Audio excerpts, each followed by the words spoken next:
नमस्कार साथियों, मैं अजय पांडे आप सभी का स्वागत करता हूं आपके अपने YouTube चैनल जैनित एकेडमी क्लासेस पर। जैसा कि हमने आपसे वादा किया था कि जैनित एकेडमी क्लासेस द्वारा चलाई जा रही एकलव्य सीरीज में हम आपको फिजिक्स की संपूर्ण तैयारी करवाएंगे। उसी के क्रम में आगे बढ़ते हुए आज हम गॉस के प्रमेय और गॉस के प्रमेय से संबंधित सभी महत्वपूर्ण टॉपिक्स और सभी महत्वपूर्ण आंकिक प्रश्नों पर चर्चा करने वाले हैं। इस एकलव्य सीरीज में हम उन सभी टॉपिक्स को कवर करने वाले हैं जो टॉपिक्स यूपी बोर्ड एग्जाम की दृष्टि से बहुत ही महत्वपूर्ण है। तो अगर आप हमारे चैनल पर नए हैं तो हमारे चैनल को सब्सक्राइब करें ताकि आगे आने वाले सभी वीडियो की नोटिफिकेशन आपको मिलते रहें। तो चलिए आज का वीडियो हम शुरू करते हैं। इस वीडियो में सबसे पहली बात आती है क्षेत्रफल सदिश की। भाई बहुत सारे विद्यार्थियों के मन में सवाल होगा कि क्षेत्रफल तो हमने अदिश राशि पढ़ी थी और आप कह रहे हैं क्षेत्रफल सदिश। तो जैसे हमने पढ़ा है दूरी और विस्थापन, भाई हमने कहा कि हम 5 मीटर किसी पथ की लंबाई तय करेंगे। अगर हम 5 मीटर पथ की लंबाई तय करेंगे, डायरेक्शन हमें नहीं दिया गया है, तो ये कैसी राशि है? अदिश राशि है। लेकिन अगर आपसे कहा जाए कि हम 5 मीटर पूरब दिशा में चलेंगे तो यहां आपको डायरेक्शन दिया गया है, ये कैसी राशि है? सदिश राशि। सेम वैसे ही जब तक हमारे क्षेत्रफल में कोई डायरेक्शन नहीं है तब तक वो अदिश राशि है। लेकिन अगर हमारे क्षेत्रफल के साथ कोई डायरेक्शन जोड़ दिया जाए, जैसे हम कहें कि कोई किसी दिए गए क्षेत्रफल के ऊपर हमें चलना है 5 मीटर, तो डायरेक्शन कंफर्म है। हमसे कहा जाए कि हमें किसी दिए गए क्षेत्रफल के नीचे चलना है 5 मीटर, तो डायरेक्शन कंफर्म है। जब हमें क्षेत्रफल के लिए डायरेक्शन कंफर्म मिलेगा तो ये दिया गया क्षेत्रफल एक सदिश की तरह व्यवहार करेगा। और इस दिए गए क्षेत्रफल का हम यूज करने वाले हैं वैद्युत क्षेत्र के लिए। जैसे मान लीजिए हमारे पास ये कोई क्षेत्रफल है, इस क्षेत्रफल से हम कुछ वैद्युत बल रेखाएं गुजार रहे हैं। तो वैद्युत बल रेखाएं क्षेत्रफल की क्या गुजर रही हैं? लंबवत। यहां पर हमारे पास एक गोला है, इस गोले के अंदर अगर कोई आवेश है तो इससे गुजरने वाली वैद्युत बल रेखाएं भी इसके लंबवत गुजर रही हैं। मतलब इस दिए गए क्षेत्रफल के लिए डायरेक्शन कंफर्म है कि किधर चलना है, हमें लंबवत चलना है। और इस स्थिति में जब हम इस क्षेत्रफल से रिलेटेड डायरेक्शन को कंफर्म करके चलेंगे तो ये क्षेत्रफल एक सदिश की तरह व्यवहार करेगा।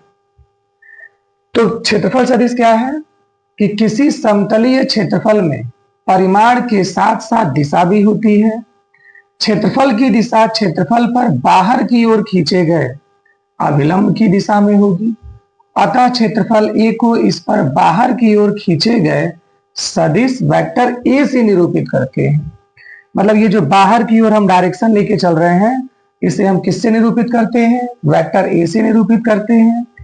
और इस प्रकार क्षेत्रफल सदिश वेक्टर ए बराबर ए इंटू एन कैप, जहां पर ए हमारे क्षेत्रफल का परिमाण है और एन कैप ये बाहर की ओर खींचे गए अभिलंब के अनुदिश एकांक सदिश है। क्योंकि जब भी हम कोई सदिश लेके चलते हैं तो सदिश में डायरेक्शन होता है और यहाँ क्षेत्रफल सदिश का डायरेक्शन हमारे दिए गए क्षेत्रफल के अभिलंबवत। ये तो था हमारा क्षेत्रफल सदिश। क्षेत्रफल सदिश में ध्यान देने वाली बात यह है कि अगर हमारे पास कोई समतल मिलेगा, मान लीजिए ये समतल है, इस समतल पर जितने भी बिंदु होंगे इन सभी बिंदुओं पर क्षेत्रफल सदिश एक ही डायरेक्शन में होंगे। क्योंकि ये प्लेन है तो इसके किसी भी बिंदु पर हम अभिलंब खींचेंगे सबका डायरेक्शन सेम होगा। तो इस पर स्थित सभी बिंदुओं पर जो क्षेत्रफल सदिश है वो सेम डायरेक्शन में है। लेकिन अगर हमारे पास कोई कर्व मिल जाए, जैसे हमने ये गोला लिया, इस कर्व के हर बिंदु पर क्षेत्रफल सदिश सेम डायरेक्शन में नहीं है, ये अलग अलग डायरेक्शन में है। तो जब भी हम किसी बंद पृष्ठ के लिए कैलकुलेशन करेंगे क्षेत्रफल सदिश से रिलेटेड, तो हम एक साथ संपूर्ण पृष्ठ की कैलकुलेशन नहीं करेंगे, हमें अलग अलग क्षेत्रफल सदिशों की कैलकुलेशन करनी पड़ेगी क्योंकि सबका डायरेक्शन सेम नहीं है। इसका हम आगे उपयोग करेंगे जब हम गॉस के प्रमेय से रिलेटेड फार्मूले सिद्ध कर रहे होंगे तो वहां हम इसका उपयोग करेंगे, क्योंकि कर्व पृष्ठ के लिए हम कहीं भी कैलकुलेशन एक साथ नहीं करेंगे, हम कैलकुलेशन छोटे छोटे पार्ट में करेंगे, क्योंकि क्षेत्रफल सदिशों का डायरेक्शन इस पूरे कर्व पर एक डायरेक्शन में नहीं होगा। चलिए अब इस पार्ट में आगे चलते हैं। इस पार्ट में हमारा अगला टॉपिक है घन कोण। सबसे पहले जाना जाए कि घन कोण है क्या। तो अगर हमारे पास कोई गोला है, इस गोले के पृष्ठ पर उपस्थित कोई भी क्षेत्रफल इस गोले के केंद्र पर जो कोण अंतरित करेगा उस कोण को हम कहते हैं घन कोण।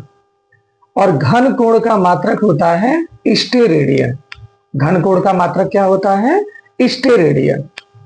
तो देखा जाए घन कोण क्या है, तो किसी गोलीय पृष्ठ का क्षेत्रफल उसके गोले के केंद्र पर जो कोण अंतरित करता है उसे घन कोण कहते हैं, और इसे ओमेगा से निरूपित करते हैं। अब इसके लिए फार्मूला देखा जाए तो हमने माना कि हमारे पास ये कोई गोला है, इस गोले की त्रिज्या है r और इस गोले के पृष्ठ पर कोई क्षेत्रफल है dA। क्षेत्रफल क्या है? dA। अब देखें कि ये क्षेत्रफल dA इसके केंद्र पर कितना कोण बनाता है। अगर हम इसे केंद्र से मिला दें तो ये पूरा क्षेत्रफल इसके केंद्र पर जो कोण बनाएगा उस कोण को हम क्या बोलेंगे? घन कोण। हम इस क्षेत्रफल के द्वारा घन कोण की अगर कैलकुलेशन करें तो हमारा घन कोण डी ओमेगा बराबर होता है dA अपान आर स्क्वायर। ये dA अपान आर स्क्वायर तब है जब हमारे लंब सदिश और हमारे क्षेत्रफल सदिश दोनों सेम डायरेक्शन में है। तो ये हमारा क्षेत्रफल है और क्षेत्रफल सदिश अभी हमने पढ़ा कि दिए गए क्षेत्रफल के अभिलंबवत बाहर की ओर। तो ये हमारा क्षेत्रफल सदिश इस क्षेत्रफल के अभिलंबवत बाहर की ओर, और ये जो अभिलंब है ये अभिलंब हमारे केंद्र से खींचा गया है, क्योंकि हमारी त्रिज्या स्पर्श रेखा पर हमेशा क्या होती है? लंब होती है। तो इस पर लंब हमने हमेशा किसके लिए लिया है? त्रिज्या के अनुदिश लिया है। तो हमारा अभिलंब और क्षेत्रफल सदिश दोनों सेम डायरेक्शन में है, तो हमने कहा कि इसके द्वारा निर्मित घन को डी ओमेगा बराबर dA अपान आर स्क्वायर। लेकिन अगर हमारा क्षेत्रफल सदिश और अभिलंब दोनों के बीच कोई कोण बन रहा हो थीटा, तो इस स्थिति में घन कोण डी ओमेगा बराबर होता है dA cos theta upon R square.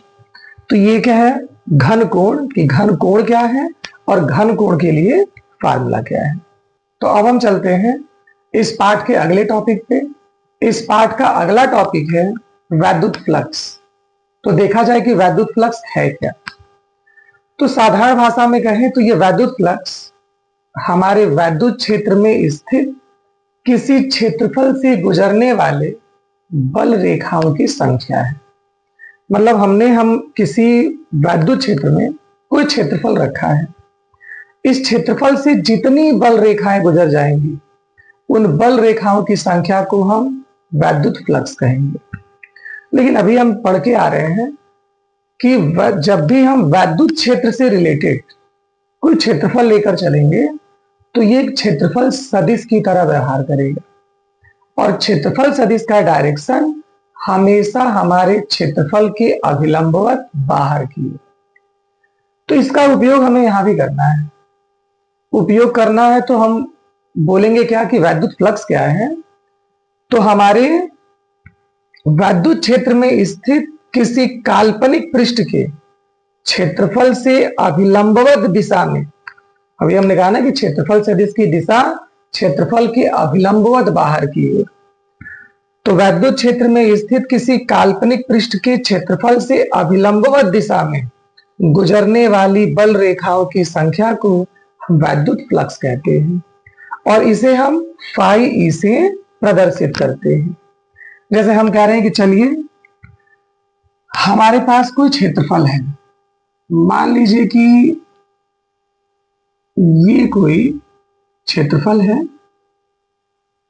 और ये क्षेत्रफल किसी वैद्युत क्षेत्र कैपिटल ई में स्थित है। ये हमारा वैद्युत क्षेत्र है। ये हमारे वैद्युत क्षेत्र कैपिटल ई में स्थित है।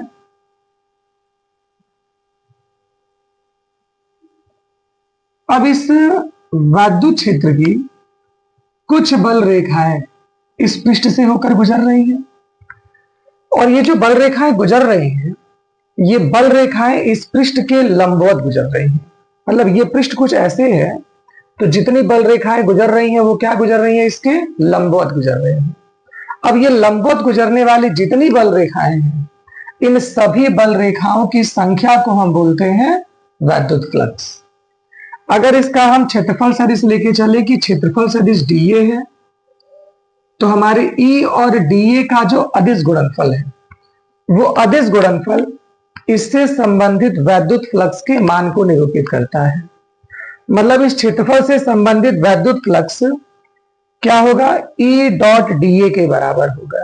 किसके बराबर होगा, ई डॉट डीए के बराबर होगा। अब अगर हम ऐसे बहुत सारे छोटे छोटे क्षेत्रफलों को मिलाकर एक सरफेस एरिया बनाएं, मतलब हम ये कह रहे हैं कि ये पेन है, इस पेन के छोटे से भाग के लिए हमने कैलकुलेशन कर दी कि छोटे से भाग का क्षेत्रफल डीए है और इस डीए से रिलेटेड वैद्युत फ्लक्स कितना है। तो ऐसे बहुत सारे छोटे छोटे भाग इस पूरे पेन में हैं। इस पूरे पेन से गुजरने वाले वैद्युत फ्लक्स की गणना करने के लिए हम इसका इंटीग्रल करते हैं, तो हो जाता है कि संपूर्ण पृष्ठ से गुजरने वाला वैद्युत फ्लक्स फाई ई बराबर इंटीग्रल ई डॉट डीए। ये जो इंटीग्रल है, इस इंटीग्रल को हम बोलते हैं सरफेस इंटीग्रल।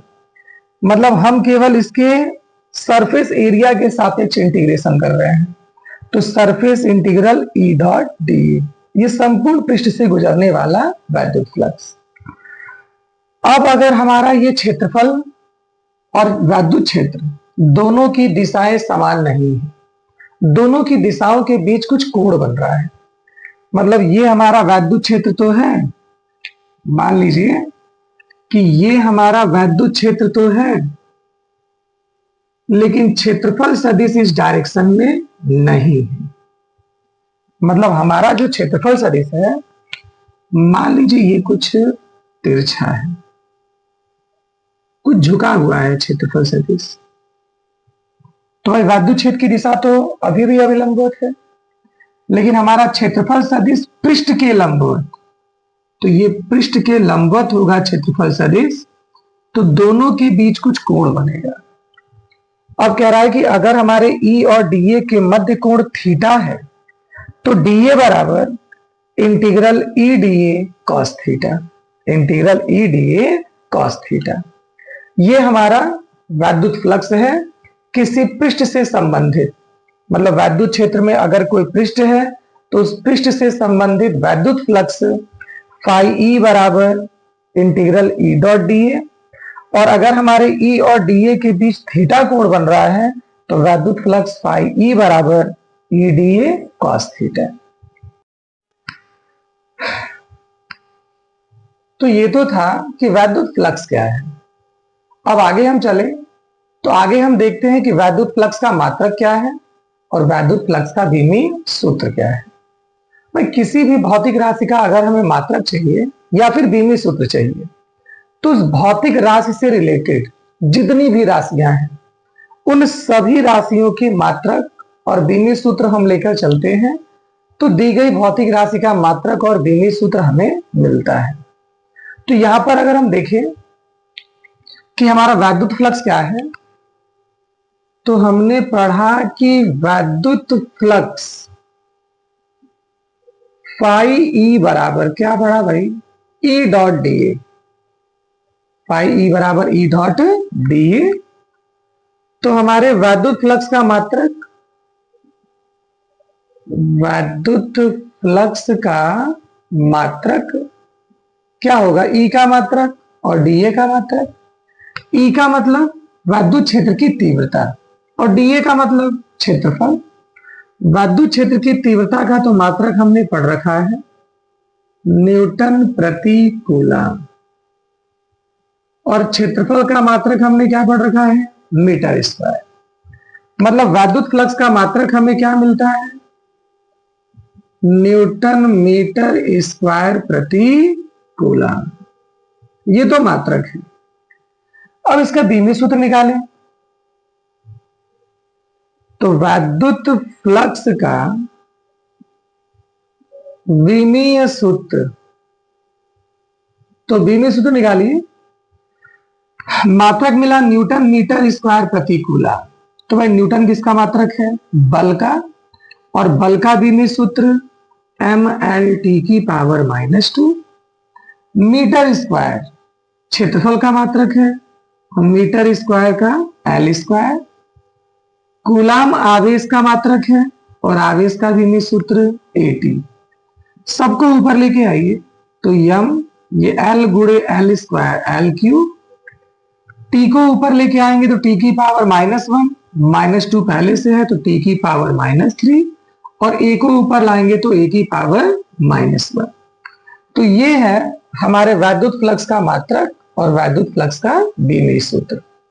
तो वैद्युत फ्लक्स के बारे में तो लगभग सारी चीजें हमने आपको बता दी है कि भाई वैद्युत फ्लक्स फाई E बराबर E डॉट dA। संपूर्ण पृष्ठ का वैद्युत फ्लक्स चाहिए तो हमारा फाई E बराबर इंटीग्रल E डॉट dA। इस इंटीग्रल को हम सरफेस इंटीग्रल भी बोलेंगे। एक चीज और कि अगर हमारे पास कोई पृष्ठ है जो कर्व पृष्ठ है और कर्व पृष्ठ होने के साथ साथ किसी आयतन को घेरेगा, आयतन को घेरेगा मतलब कोई बंद संरचना बनाएगा, तो अगर ये बंद संरचना बनाएगा तब हमारा वैद्युत फ्लक्स फाई E बराबर close integral E dot dA होगा। Close integral E dot dA होगा। ये केवल और केवल तब जब कोई बंद संरचना बन रही होगी। बंद संरचना मतलब घन बन जाए, घनाभ बन जाए, बेलन बन जाए, गोला बन जाए, कोई बंद संरचना बन रही होगी तो हम close integral E dot dA लेकर चलेंगे। भाई हमारे फिजिक्स में सिंबल का सही उपयोग करना अत्यंत जरूरी है, क्योंकि यहां पर हमें सटीकता से अपना जवाब छोटे से छोटे भाषाओं में देना होता है। हमें अपना आंसर टू द पॉइंट लिखना है, तो यहाँ पर हमारे सिंबल का सही उपयोग बड़ा ही अनिवार्य होता है। तो अब आता है इस पाठ का सबसे इंपॉर्टेंट टॉपिक, गॉस का प्रमेय। तो देखा जाए कि ये गॉस का प्रमेय है क्या। ये गॉस का प्रमेय वैद्युत फ्लक्स से रिलेटेड है। ये गॉस का प्रमेय कहता है कि अगर हमारे पास कोई बंद पृष्ठ है, बंद पृष्ठ का मतलब कोई गोला है, घन है, घनाभ है, बेलन है, इस बंद पृष्ठ से बद्ध कुल वैद्युत फ्लक्स इस बंद पृष्ठ से संबंधित कुल आवेश का 1/ε0 गुना होता है। 1/ε0 गुना होने का मतलब, जैसे हम कहें कि हमारा वैद्युत फ्लक्स आवेश का 2 गुना है, हम कितने से गुणा करेंगे? 2 से। अगर कहे कि 3 गुना है, हम कितने से गुणा करेंगे? 3 से। लेकिन हमसे कह रहा है कि ये कितने गुना है? 1/ε0 गुना है। मतलब हमारा वैद्युत फ्लक्स फाई E बराबर 1/ε0 इंटू Q, या गुणा कर दे तो फाई E बराबर Q/ε0। ये मिलेगा हमें गॉस के प्रमेय में। हमने बात की है बंद पृष्ठ की, और अभी हमने बताया है कि बंद पृष्ठ के लिए हमारे फाई E का मान है close integral E dot dA। यहां हमने कहा कि फाई E का मान है Q/ε0 और ये कह रहा है कि फाई E बराबर close integral E dot dA। मतलब मिलता क्या है? फाई E बराबर Q/ε0 और ये बराबर है इंटीग्रल E डॉट dA की।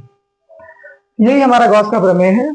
तो देखा जाए तो गॉस का प्रमेय क्या कहता है कि किसी बंद पृष्ठ से बद्ध वैद्युत फ्लक्स उस पृष्ठ द्वारा परिबद्ध कुल आवेश का 1/ε0 गुना होता है। अब हमने माना कि यदि किसी बंद पृष्ठ A से परिबद्ध आवेश Q है तो निर्गत फ्लक्स फाई E बराबर Q/ε0। अभी हमने कहा भी कि अगर ये 1/ε0 गुना है तो फाई E बराबर क्या मिलेगा? Q/ε0। और हम जानते हैं कि बंद पृष्ठ से बद्ध वैद्युत फ्लक्स फाई E बराबर close integral E dot dA। तो मिलता है फाई ई बराबर close integral E dot D ए बराबर क्यू अपान एप्सिलॉन नोट। और यही हमारा गॉस का प्रमेय है। तो चलिए अब हम इस गॉस के प्रमेय को सिद्ध करते हैं। सिद्ध करने का मतलब कि मुझे प्रूफ करना है कि किसी बंद पृष्ठ से गुजरने वाला वैद्युत फ्लक्स फाई ई बराबर क्यू अपान एप्सिलॉन नोट होता है। तो चलिए हम कोई बंद पृष्ठ लेते हैं। हम मानते हैं कि चलिए ये कोई बंद पृष्ठ है। इस बंद पृष्ठ के अंदर कोई बिंदु है O, और इस बिंदु O पर हमने कोई आवेश रख रखा है प्लस Q। अब इस आवेश के कारण जब वैद्युत क्षेत्र उत्पन्न होगा तो इस वैद्युत क्षेत्र के कारण इस दिए गए पृष्ठ से कितना वैद्युत फ्लक्स गुजरेगा, इसकी हमें गणना करनी है। भाई वैद्युत फ्लक्स कितना गुजरेगा इसकी गणना करने के लिए फॉर्मूला हमने पढ़ा था phi E is equal to E dot D A, जहां ई हमारे वैद्युत क्षेत्र की तीव्रता और डी ए क्षेत्रफल सदिश है। अब क्षेत्रफल सदिश अगर हम देखें तो इस संपूर्ण पृष्ठ पर क्षेत्रफल सदिश हर बिंदु के लंबवत होगा। तो इस सब क्षेत्रफल सदिशों की दिशाएं अलग अलग होंगी। तो संपूर्ण क्षेत्रफल सदिश के लिए एक साथ कैलकुलेशन कर लें, ये पॉसिबल नहीं हो पाएगा। तो पहले हम कैलकुलेशन एक छोटे से पृष्ठ के लिए करेंगे और फिर उस पृष्ठ का इंटीग्रेशन कर देंगे और हमें मालूम चल जाएगा कि इस पूरे पृष्ठ से रिलेटेड वैद्युत फ्लक्स का मान क्या है। तो मानते हैं कि इस बिंदु O से R दूरी पर एक और बिंदु है P। इससे कितनी दूरी पर? R दूरी पर एक बिंदु P है। इस बिंदु P के चारों ओर हम एक क्षेत्रफल अवयव लेके चल रहे हैं। मान लीजिए कि ये हमारा क्षेत्रफल अवयव है। अब इस क्षेत्रफल अवयव पर लंब खींचे तो ये हमारे क्षेत्रफल सदिश की दिशा हो गई, और यहां से इसे मिलाएं तो ये हमारे वैद्युत क्षेत्र की दिशा हो गई। दोनों के बीच कुछ कोण बनेगा थीटा, दोनों के बीच कुछ कोण बनेगा थीटा, और ये क्षेत्रफल सदिश इस बिंदु पर कुछ घन कोण भी निर्मित करेगा। ये घन कोण हमने मान लिया डी ओमेगा। घन कोण हमने क्या मान लिया? D omega. सबसे पहले हम इस क्षेत्रफल अवयव से गुजरने वाले वैद्युत फ्लक्स की गणना करेंगे। तो भाई किसी भी फिजिक्स की प्रूविंग में उसकी भाषा बड़ी मायने रखती है। हम इस सटीकता से इस दिए गए प्रश्न का जवाब देना होता है।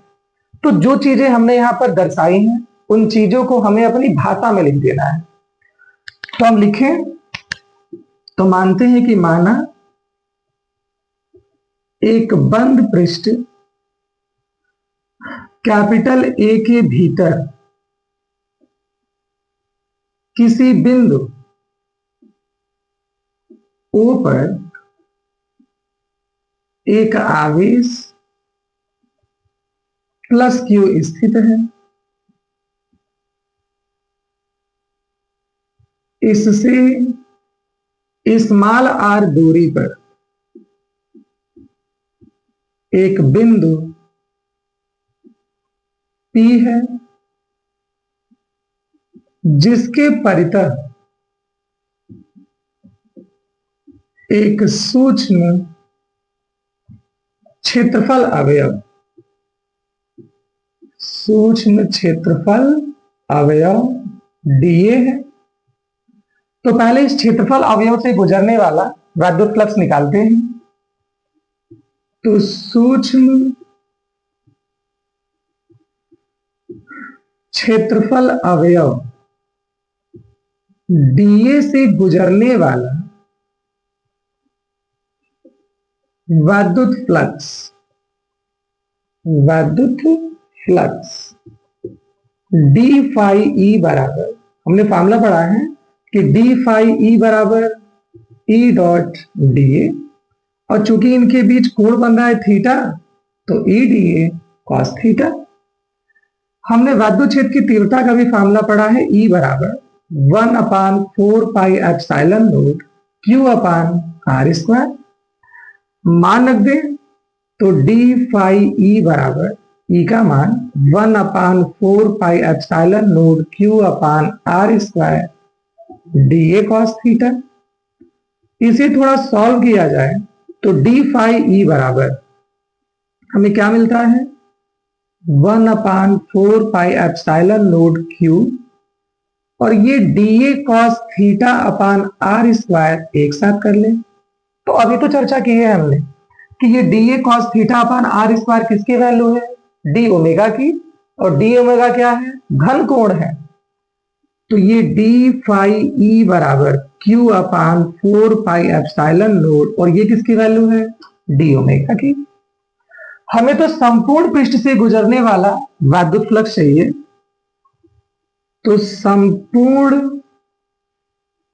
पृष्ठ से निर्गत वैद्युत फ्लक्स, अगर संपूर्ण पृष्ठ से निर्गत वैद्युत फ्लक्स निकालें फाई ई, तो हम इसका इंटीग्रल कर दें डी फाई ई का।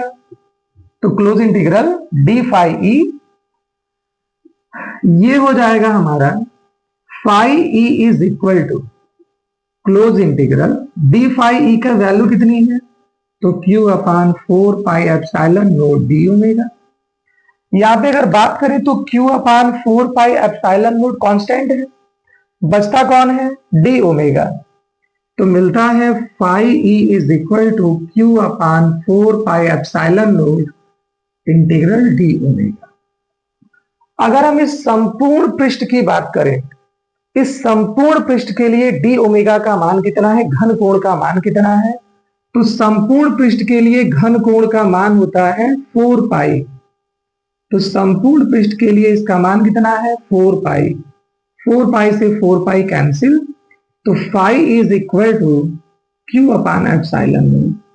और हम जानते हैं कि यही तो गॉस का प्रमेय है, यही गॉस का प्रमेय। कोई समस्या नहीं होनी चाहिए।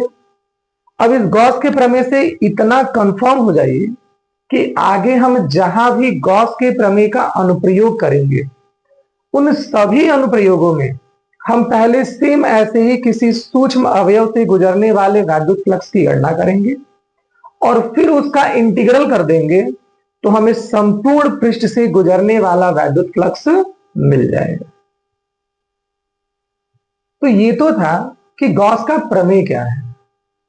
आगे हम गॉस के प्रमेय के अनुप्रयोग पर चले, उससे पहले हमें गॉसियन पृष्ठ के बारे में जान लेना जरूरी है कि गॉसियन पृष्ठ क्या है, क्योंकि जब भी हम आगे गॉस के प्रमेय का अनुप्रयोग करेंगे तो गॉसियन पृष्ठ की आवश्यकता हमको पड़ेगी।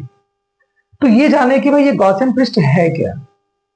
ये गॉसियन पृष्ठ एक काल्पनिक पृष्ठ है, जिस काल्पनिक पृष्ठ की सहायता से हम वैद्युत फ्लक्स, चुंबकीय फ्लक्स, गुरुत्वीय फ्लक्स, इन सब की गणना कर सकते हैं। अब ये गॉसियन पृष्ठ हमें ड्रॉ कैसे करना है, तो मान लीजिए कि ये हमारे पास एक चालक तार है और इस चालक तार से r दूरी पर कोई बिंदु है P।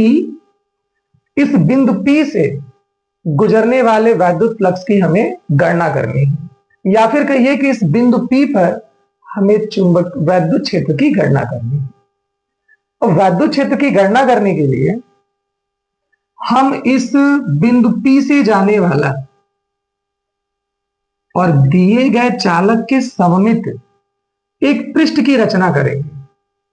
इसके सममित हम क्या करेंगे, एक पृष्ठ की रचना करेंगे, ताकि इससे रिलेटेड वैद्युत फ्लक्स की हम गणना कर पाए। ये जो काल्पनिक पृष्ठ हमने ड्रॉ किया है, ये काल्पनिक पृष्ठ कहलाता है गॉसियन पृष्ठ। मतलब गॉसियन पृष्ठ एक काल्पनिक पृष्ठ है जिसकी सहायता से हम वैद्युत फ्लक्स की गणना करते हैं। इस गॉसियन पृष्ठ की खासियत क्या है कि ये जो गॉसियन पृष्ठ है ये हमारे स्रोत के सममित होना चाहिए। मतलब जिस पर हमने आवेश वितरित किया है उस स्रोत के सममित होना चाहिए, और ये गॉसियन पृष्ठ उसी बिंदु से गुजरना चाहिए जिस बिंदु पर हमें वैद्युत क्षेत्र की तीव्रता की गणना करनी है। तो अब हम बढ़ते हैं गॉस के नियम के अनुप्रयोग पर। गॉस के नियम के अनुप्रयोग में सबसे पहले नंबर आता है अनंत लंबाई के एक समान आवेशित सीधे तार के निकट विद्युत क्षेत्र की तीव्रता का। इस अनंत लंबाई के धारावाही चालक तार के कारण विद्युत क्षेत्र की तीव्रता को समझने से पहले हमें आवेश के रेखीय घनत्व को जानना जरूरी है कि आवेश का रेखीय घनत्व क्या है। आवेश के रेखीय घनत्व का सिंपल सा मतलब कि अगर हमारे पास कोई सीधा चालक तार है तो इस सीधे चालक तार के एकांक लंबाई में जितना आवेश उपस्थित है उस आवेश की मात्रा को हम कहते हैं आवेश का रेखीय घनत्व। जैसे हमने माना कि यदि कोई आवेश Q लंबाई L की किसी रेखा पर एक समान रूप से वितरित हो तो एकांक लंबाई में स्थित आवेश की मात्रा को आवेश का रेखीय घनत्व कहते हैं और आवेश का रेखीय घनत्व लैम्डा बराबर होता है Q/L। अब लैम्डा बराबर Q/L है तो इस लैम्डा का मात्रक क्या होगा, बीमी सूत्र क्या होगा, ये आप हमें कमेंट करके बताएंगे। अब चले हमें अनंत लंबाई के चालक के निकट किसी बिंदु पर विद्युत क्षेत्र की तीव्रता चाहिए। हम मानते हैं कि हमारे पास एक चालक तार है, इस चालक तार की लंबाई अनंत है, इस चालक तार की लंबाई अनंत है और इस पर आवेश एक समान रूप से वितरित है, इस पर आवेश एक समान रूप से वितरित है और इस पर आवेश का रेखीय घनत्व लैम्डा है। आवेश का रेखीय घनत्व क्या है, लैम्डा है। तो इन चीजों को हम लिख भी लें तो हमने माना अनंत लंबाई का एक समान आवेशित तार पर आवेश का रेखीय घनत्व लैम्डा है। इससे स्मॉल r दूरी पर स्थित किसी बिंदु P पर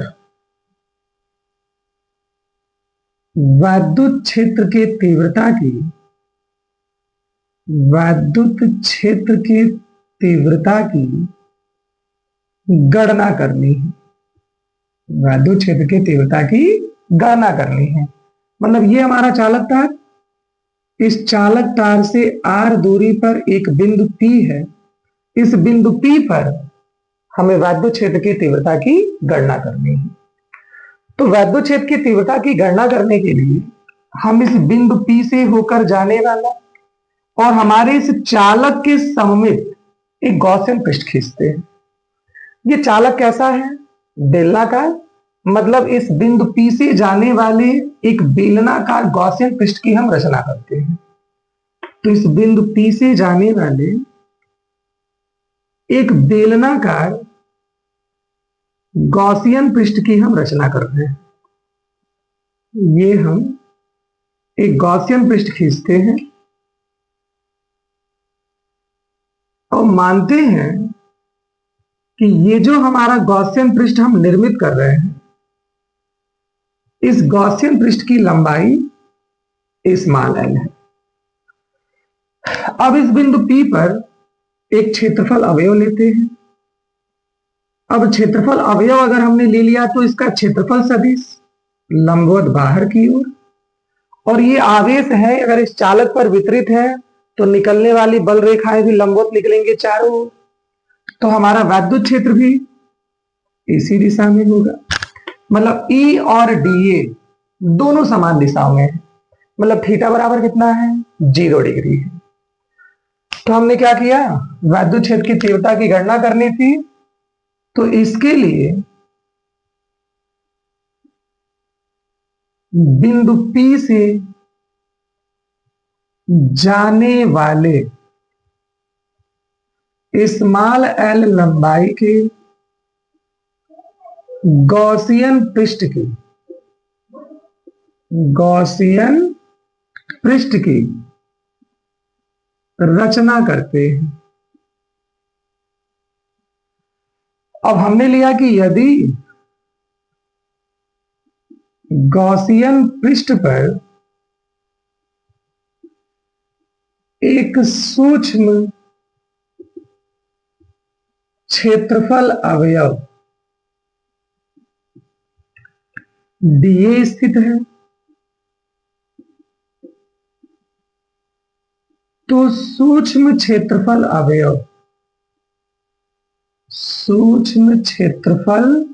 अवयव डीए से निर्गत वैद्युत फ्लक्स, डीए से निर्गत वैद्युत फ्लक्स डी फाई ई बराबर क्या होता है भाई? हमने पढ़ा था E D A cos theta, और यहां तो दोनों समांतर है, तो थीटा बराबर 0 डिग्री। तो ये हो गया डी फाई ई बराबर ई डी ए कॉस 0 का मान क्या होता है? 1। अब अगर हम देखें कि इस बिंदु पर वैद्युत क्षेत्र की तीव्रता की वैल्यू कितनी है, ये इस फार्मूले की सहायता से हम ज्ञात करेंगे।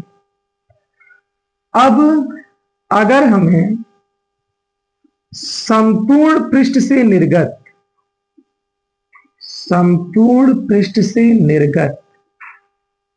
वैद्युत फ्लक्स चाहिए, तो हमने पीछे बताया था कि अगर संपूर्ण पृष्ठ से निर्गत वैद्युत फ्लक्स चाहिए तो इसका इंटीग्रेशन कर दीजिए।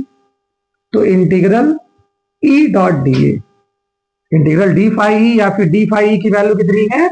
ई डॉट डी ए। यहां पर अगर हम देखें तो फाई ई बराबर ई को बाहर करें तो बचा इंटीग्रल डी ए।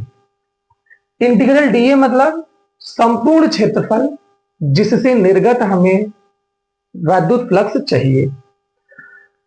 अगर हम इस बेलन की बात करें तो वैसे तो हम बेलन का संपूर्ण पृष्ठ लेकर चले, लेकिन संपूर्ण पृष्ठ हमें लेकर नहीं चलना है, क्योंकि ये जो हमारे बेलन के सिरे हैं, इन बेलन के सिरों पर अगर हम कोई क्षेत्रफल अवयव लेंगे तो क्षेत्रफल सदिश होगा ऊपर की तरफ, लेकिन वैद्युत क्षेत्र हमेशा लंबवत बाहर की ओर।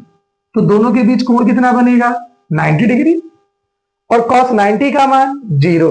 मतलब इन दोनों सिरों से वैद्युत फ्लक्स नहीं गुजरेगा, मतलब वैद्युत फ्लक्स केवल और केवल इस बेलन के वक्र पृष्ठ से गुजरेगा। मतलब वो संपूर्ण क्षेत्रफल जिससे वैद्युत फ्लक्स गुजरेगा वो बेलन के वक्र पृष्ठ के बराबर है। और हम जानते हैं कि बेलन का वक्र पृष्ठ होता कितना है? तो बेलन का वक्र पृष्ठ होता है 2 पाई आर एच, और एच का मान कितना है? यल है, तो 2 पाई आर इंटू एल। इसे इक्वेशन नंबर 1 मानते हैं। और अब आते हैं गॉस के प्रमेय से। तो गॉस के प्रमेय से हमने क्या पढ़ा है कि फाई ई बराबर क्यू अपान एप्सिलॉन नॉट। दोनों की तुलना कर दीजिए, तो समीकरण 1 तथा समीकरण 2 से भाई दोनों के लेफ्ट हैंड साइड बराबर है, तो राइट हैंड साइड भी बराबर होंगे।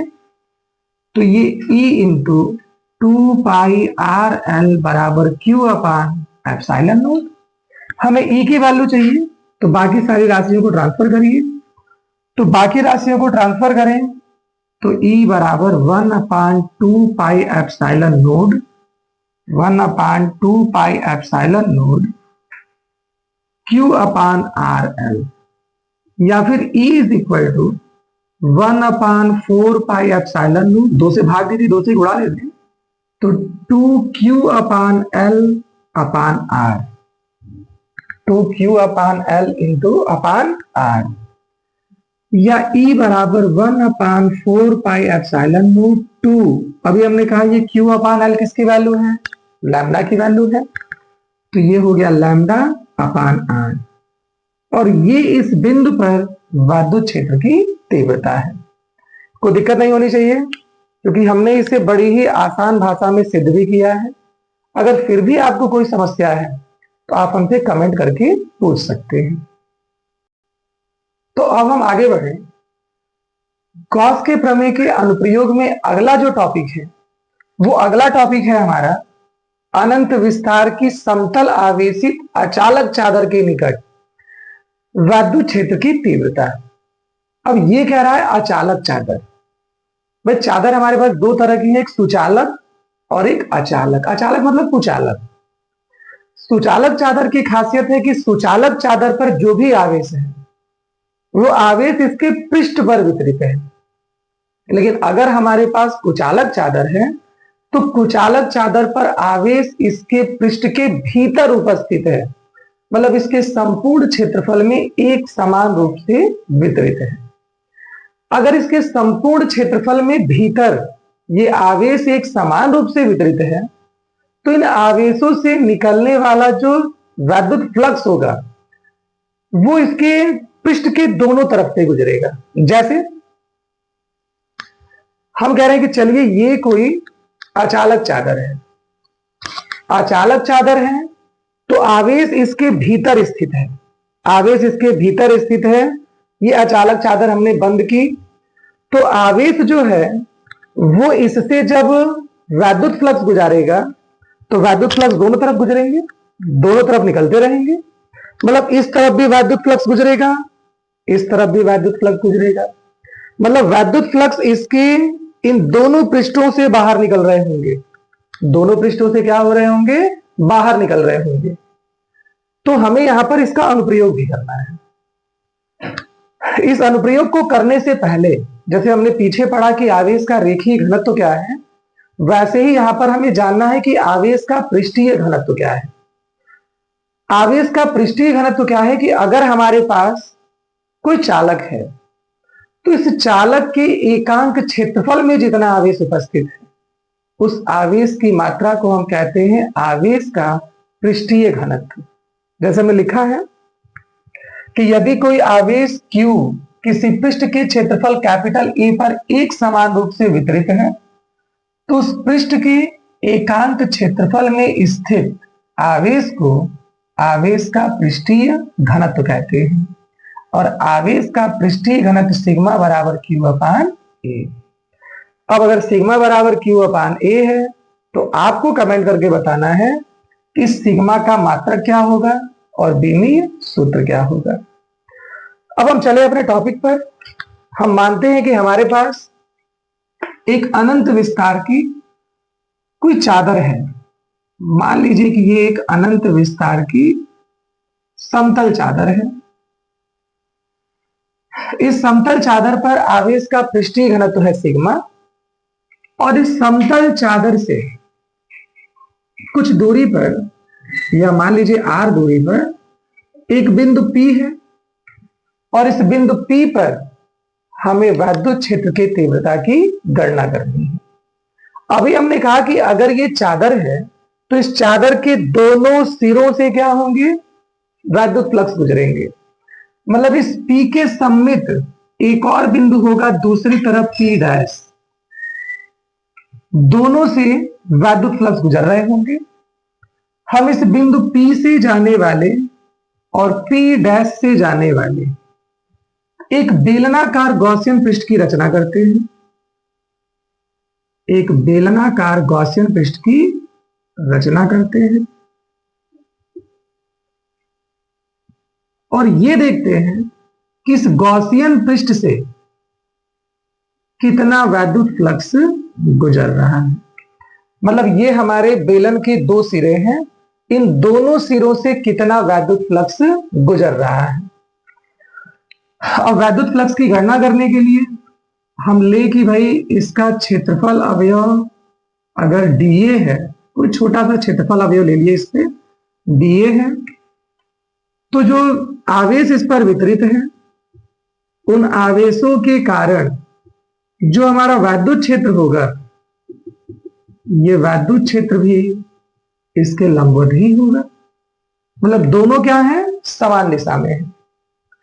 अब इस बेलन के सिरे का क्षेत्रफल अगर A है तो हम इस संपूर्ण सिरे से गुजरने वाले वैद्युत फ्लक्स की गणना भी कर लेंगे।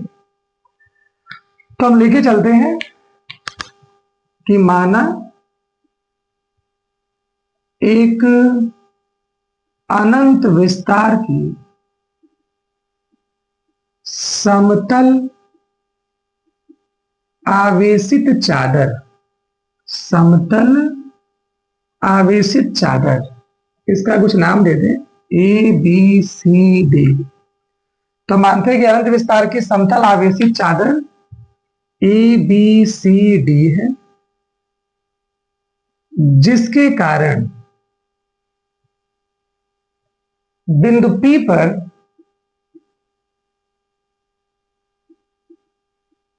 वैद्युत क्षेत्र के तीव्रता की गणना करनी है। इस चादर पर आवेश का पृष्ठीय घनत्व सिग्मा है। तो हम करते क्या है, हम इस बिंदु P से जाने वाले एक बेलनाकार गॉसियन पृष्ठ की रचना करते हैं। तो इसके लिए बिंदु P से जाने वाले एक बेलनाकार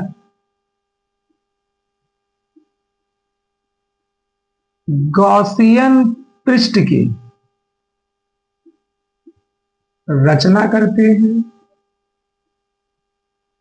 जिसके सिरों का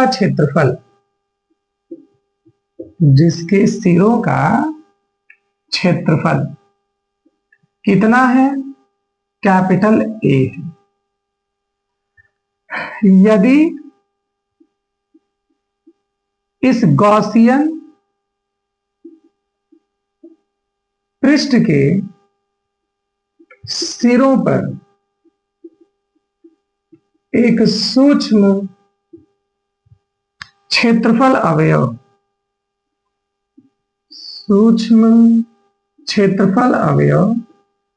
dA हो, तो dA से निर्गत वैद्युत फ्लक्स, हम dA से निर्गत वैद्युत फ्लक्स अगर निकालें तो d phi E बराबर E dA cos थीटा, और दोनों समान दिशा में है, E और dA दोनों समान दिशा में है, तो थीटा बराबर 0 डिग्री। तो d phi E बराबर E dA। अब देखें कि इस पृष्ठ से गुजरने वाला वैद्युत फ्लक्स कितना है। तो गॉसियन पृष्ठ के या बेलनाकार गॉसियन पृष्ठ के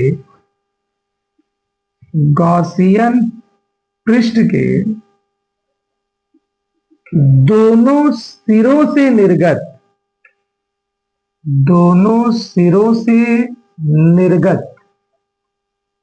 वैद्युत फ्लक्स देखें, तो दोनों सिरों से निर्गत वैद्युत फ्लक्स फाई ई बराबर, भाई ये बेलन है तो बेलन के दोनों सिरे बराबर हैं। पहले सिरे से जितना वैद्युत फ्लक्स गुजरेगा उतना ही दूसरे से गुजरेगा, तो 2 से गुणा कर देते हैं। तो 2 into integral E dot D, 2 into integral E dot D. और अगर हम डीए की बात करें तो इस सिरे का संपूर्ण क्षेत्रफल कितना है, ए है। तो इंटीग्रल डीए का मान कितना मिलता है, ए। मतलब फाई ई बराबर कितना है, 2e dot A. Equation number 1 माने। और अगर हम गॉस के प्रमेय से चले तो गॉस के प्रमेय से हमें मिलता है फाई ई बराबर क्यू अपान एप्सिलॉन नॉट। अब दोनों की तुलना कर दे तो समीकरण 1 तथा समीकरण 2 से, अब समीकरण 1 और 2 से चले तो दोनों के लेफ्ट हैंड साइड बराबर हैं, तो राइट हैंड साइड भी बराबर होंगे। तो मिलता है 2e डॉट ए बराबर क्यू अपान एप्सिलॉन नॉट, या E बराबर Q upon epsilon not 2a, या इसे हम लिख सकते हैं Q upon A upon 2 epsilon not. और क्यू अपान ए अभी हमने पढ़ा है किसकी वैल्यू है, सिग्मा की वैल्यू है, तो ये हो जाता है सिग्मा अपान 2 एप्सिलॉन नॉट। ये हमारे अनंत विस्तार के समतल आवेशित अचालक चादर के निकट विद्युत क्षेत्र की तीव्रता है। चलिए अब आगे बढ़ते हैं। गॉस के प्रमेय के अनुप्रयोग में अगला टॉपिक हमारा आता है एक समान रूप से आवेशित गोलीय कोष के कारण वैद्युत क्षेत्र की तीव्रता। पहले तो ये जाना जाए कि गोलीय कोष है क्या। गोलीय कोष का मतलब है खोखला गोला। खोखला गोला मतलब जो गोला अंदर से खाली है। अगर गोला अंदर से खाली है तो संपूर्ण आवेश कहां होगा? इसके पृष्ठ पर होगा। अब इस गोलीय कोष के कारण हमें गोलीय कोष के बाहर, गोलीय कोष के पृष्ठ पर और गोलीय कोष के भीतर किसी बिंदु पर वैद्युत क्षेत्र की तीव्रता की गणना करनी है। तो हमें करना क्या है? तो हम पहले मान लें, डायग्राम बना लें। हम मानते हैं कि हमारे पास एक गोलीय कोष है। इस गोलीय कोष की त्रिज्या है कैपिटल आर। इसकी त्रिज्या कितनी है? Capital R. और इस गोलीय कोष के पृष्ठ पर आवेश प्लस क्यू एक समान रूप से वितरित है। एक समान रूप से वितरित है। तो अगर हमारे पास कोई गोले के पृष्ठ पर आवेश वितरित है तो वैद्युत बल रेखा पृष्ठ से बाहर निकलती रहेंगी। तो वैद्युत बल रेखा इस पृष्ठ से बाहर की ओर निर्गत होती रहेंगी। अब हमें इस पृष्ठ के बाहर, इसके पृष्ठ पर और अंदर वैद्युत क्षेत्र की तीव्रता की गणना करनी है। तो मान लेते हैं कि माना एक कैपिटल आर त्रिज्या के गोलीय कोष पर प्लस क्यू आवेश एक समान रूप से वितरित है। इस कोष के कारण कोष के बाहर कामा पृष्ठ पर तथा भीतर वैद्युत क्षेत्र के तीव्रता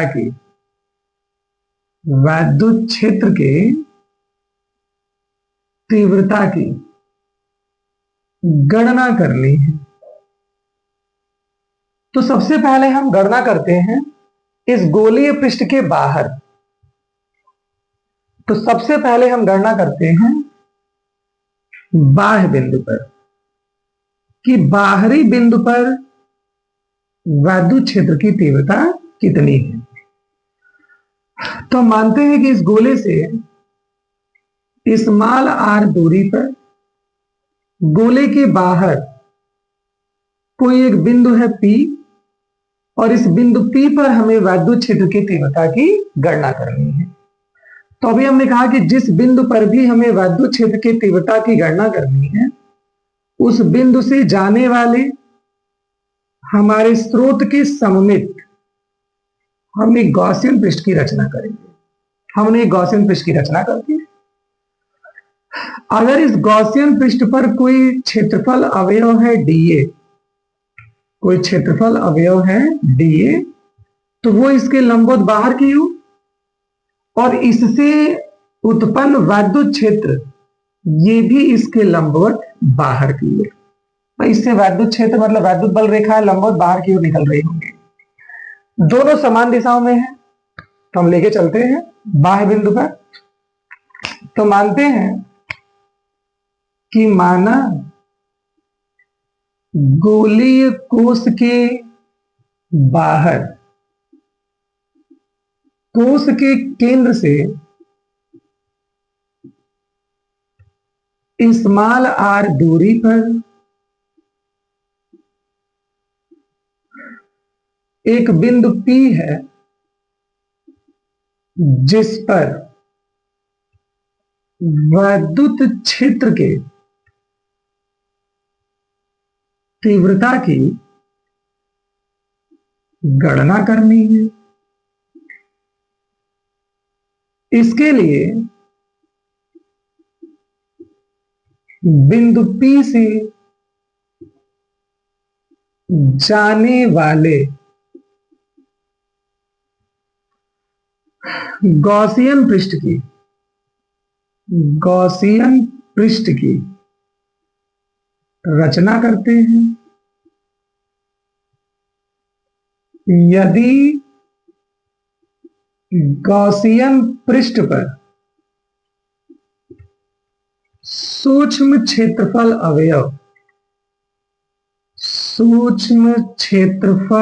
अवयव डीए हो तो इस डीए से निर्गत वैद्युत फ्लक्स डी फाई ई बराबर ई डीए कॉस थीटा। तो थीटा का मान कितना है, दोनों समांतर है 0, और कॉस 0 का मान 1 होता है, तो डी फाई ई बराबर ई डीए। अब हमें संपूर्ण गॉसियन पृष्ठ से गुजरने वाला वैद्युत फ्लक्स चाहिए। तो संपूर्ण वैद्युत फ्लक्स के लिए हम इसका इंटीग्रेशन कर दें, तो फाई ई बराबर इंटीग्रल, ये क्लोज इंटीग्रल रहेगा क्योंकि ये एक बंद पृष्ठ है। तो close integral D phi E, और डी फाई ई की वैल्यू कितनी है, ई डॉट डी, या फाई ई बराबर E dot integral DA. Integral DA की बात करें तो ये एक गोला है, और गोले का संपूर्ण पृष्ठीय क्षेत्रफल कितना होता है, 4 पाई आर स्क्वायर। तो ये इक्वेशन नंबर 1। अब हम आ जाएं गॉस के प्रमेय से। तो गॉस के प्रमेय से हमने क्या पढ़ा है, फाई ई बराबर क्यू अपान एप्सिलॉन नॉट।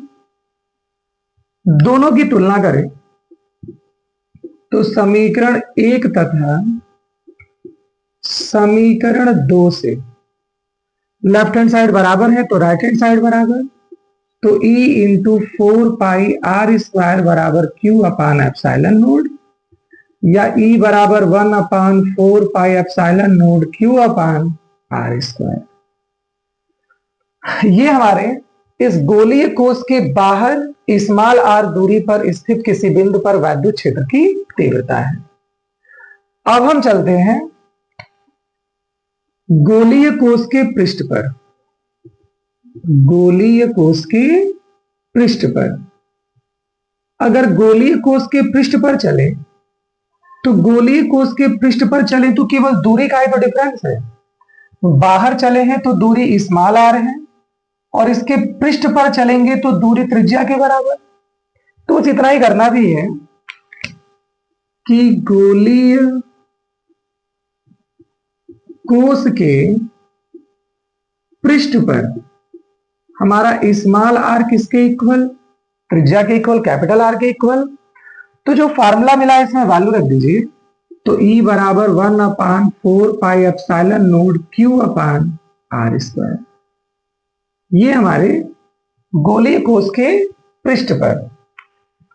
अब हम चलते हैं गोलीय कोश के भीतर किसी बिंदु पर। तो अगर हम गोलीय कोश के भीतर किसी बिंदु पर चले तो भाई आवेश तो इस गोलीय कोश के बाहर है। अगर हम इस गोलीय कोश के भीतर कोई गॉसियन पृष्ठ खींच भी दे तो इस गॉसियन पृष्ठ से संबंधित कोई आवेश होगा क्या? क्या इस गॉसियन पृष्ठ से कोई वैद्युत फ्लक्स गुजर रहा होगा? क्योंकि वैद्युत फ्लक्स तो लंबवत बाहर की ओर गुजर रहा है, भीतर की ओर तो कोई वैद्युत फ्लक्स नहीं है। वैद्युत फ्लक्स नहीं है, आवेश नहीं है, तो अगर हम वैद्युत क्षेत्र की तीव्रता की कैलकुलेशन करें तो तीव्रता कितनी होगी, 0 होगी। या फिर हम लिखे भी चलते हैं कि चूंकि गोलीय कोश के भीतर Q बराबर क्या है, 0 है। अगर Q बराबर 0 है तो इस मामले में हम वैल्यू रख दें तो E बराबर 1/4 पाई एप्सिलॉन नॉट 0/r²। तो E बराबर क्या होगा? 0। तो ये हमें मेंशन नहीं करना है, हमें बस ये लिखना है कि गोलीय कोश के भीतर आवेश Q बराबर 0, इसलिए गोलीय कोश के भीतर किसी बिंदु पर विद्युत क्षेत्र की तीव्रता 0 होगी।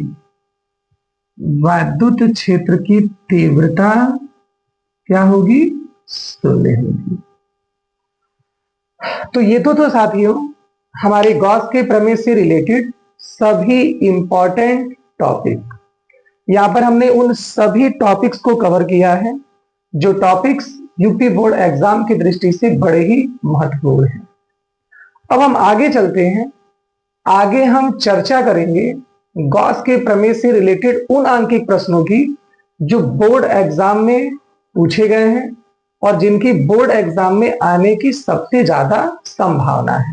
तो अगर हम न्यूमेरिकल की चर्चा करें तो गॉस के प्रमेय से संबंधित ये 2 प्रकार के न्यूमेरिकल हैं जो बोर्ड एग्जाम में सबसे ज्यादा पूछे गए हैं। हम दोनों ही न्यूमेरिकल पर चर्चा करेंगे कि इन दोनों न्यूमेरिकल को हम आसानी से कैसे सॉल्व कर सकते हैं। पहला न्यूमेरिकल हमें दिया है कि घन के केंद्र पर 10 माइक्रो कूलाम का आवेश रखा है। इस घन से गुजरने वाले संपूर्ण वैद्युत फ्लक्स और घन के एक फलक से गुजरने वाले वैद्युत फ्लक्स की गणना कीजिए। अगर हम बात करें घन की, तो मान लीजिए कि ये हमारा घन है। हम जानते हैं कि घन में लंबाई, चौड़ाई, ऊंचाई सब कुछ बराबर है और इस घन में फलकें कितनी है? 6। घन में फलकें कितनी है? 6। ये 6 की 6 फलकें आपस में क्या होंगी? बराबर होंगी। अगर इसके केंद्र पर हम कोई आवेश रख दे, इस आवेश से गुजरने वाली बल रेखाएं सभी फलकों से गुजरेंगी। जितनी 6 की 6 फलकें हैं सभी फलकों से एक समान रूप से गुजरेंगी। तो पहले तो हम ये देखें कि कुल कितना वैद्युत फ्लक्स गुजरता है, और जितना वैद्युत फ्लक्स गुजरता है उस वैद्युत फ्लक्स में 6 से भाग दे देंगे। इस घन में 6 फलकें हैं तो 6 से भाग दे देंगे तो हमें मालूम चल जाएगा कि घन की एक फलक से कितना वैद्युत फ्लक्स गुजर रहा है। तो देखा जाए तो हमसे दिया है आवेश Q बराबर 10 माइक्रो कूलाम, और माइक्रो कूलाम को कूलाम में बदलने के लिए 10 की घात -6 से गुणा करें, तो ये हो गया 10 की घात -5 कूलाम। ये हमारे आवेश की मात्रा है। अब पहले हम घन से गुजरने वाले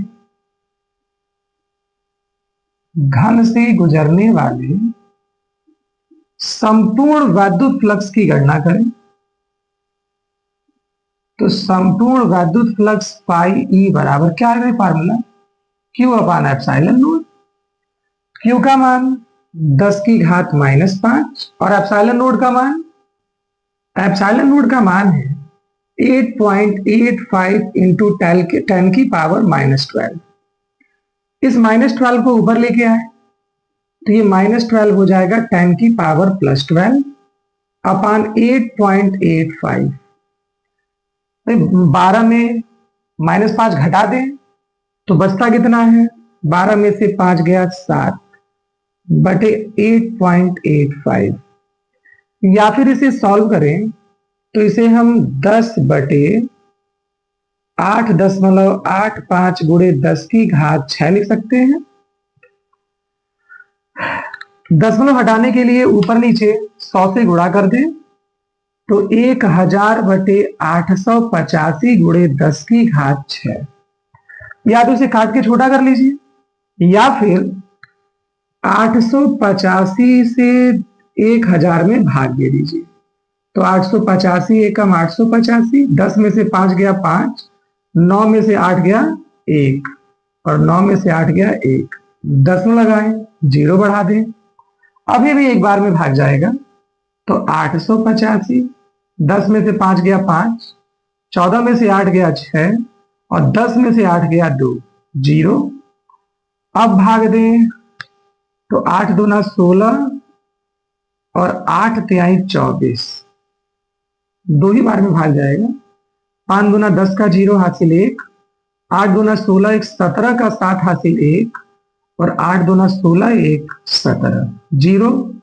15 में से 7 गया 8, यहाँ 5 बचा, 15 में से 7 गया 8, 0 बढ़ा दें। अब कितनी बार में? लगभग 9 बार में भाग जा सकता है।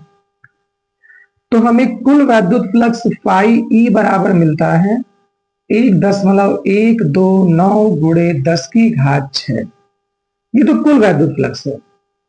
हम जानते हैं चूंकि घन में 6 फलक हैं, तो इसलिए प्रत्येक फलक से, मतलब एक फलक की बात किया है, तो प्रत्येक फलक से गुजरने वाला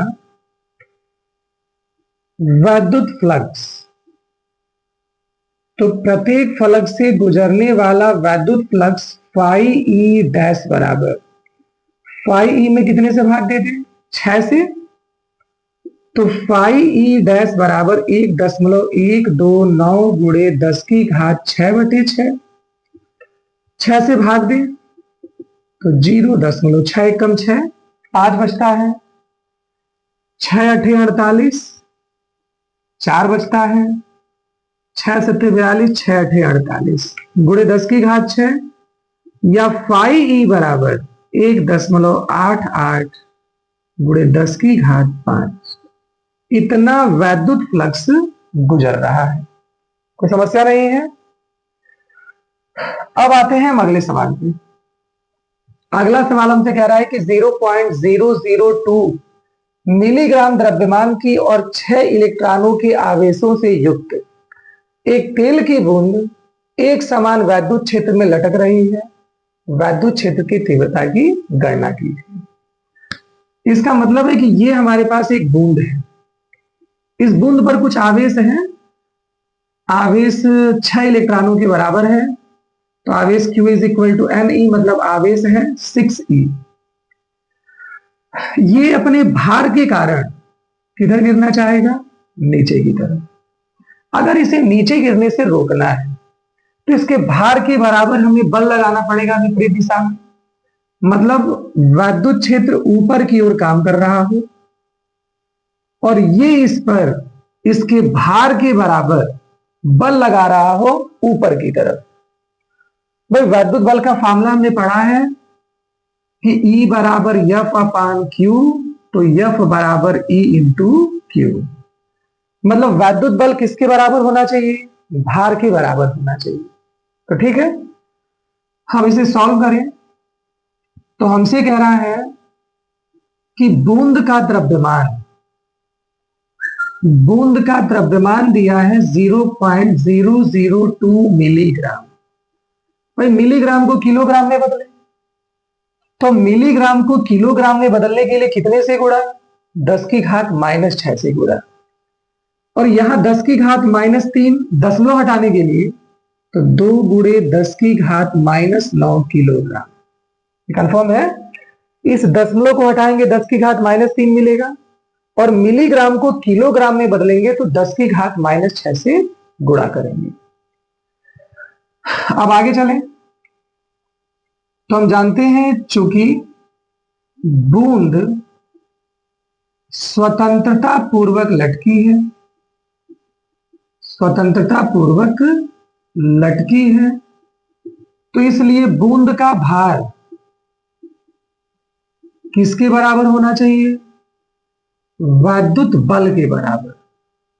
बूंद का भार W बराबर mg, और अभी हमने कहा वैद्युत बल F is equal to E into Q। E की हमें कैलकुलेशन करनी है, तो E बराबर mg अपान Q।